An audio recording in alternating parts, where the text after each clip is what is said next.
yang selanjutnya, yaitu saya, Reni Hidayati, akan menjelaskan mengenai teknik dalam bidang bioteknologi pertanian lanjutan yang ketiga, yaitu fusi protoplas. Fusi protoplas ini merupakan gabungan protoplas dengan protoplas lain dari beberapa spesies dan membentuk sel yang dapat tumbuh dan menjadi tanaman hibrid. Hibridisasi somatik melalui fusi protoplas ini digunakan untuk menggabungkan sifat lain antara dua spesies atau genus yang tidak dapat digabungkan secara seksual ataupun aseksual. Tujuan dari fusi protoplas ini untuk mendapatkan suatu hibrida somatik atau hibrida untuk mengatasi kelemahan dari hibrida seksual.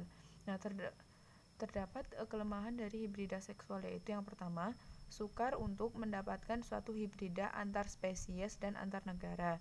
Jadi, dengan hibridisasi somatik ini dapat mengatasi hal tersebut.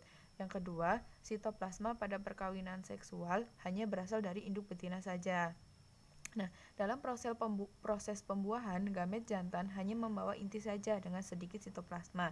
Sebaliknya, pada betina selain juga sitoplasma. Untuk mendapatkan sitoplasma dari kedua tetua, diadakan fusi antara sitoplasma.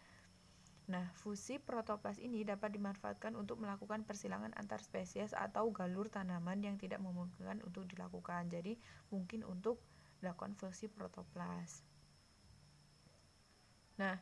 Dengan adanya fusi protoplas ini membuka kemungkinan untuk yang pertama, menghasilkan hibrid somatik amphihdiploid yang fertil antar spesies yang secara seksual tidak kompatibel.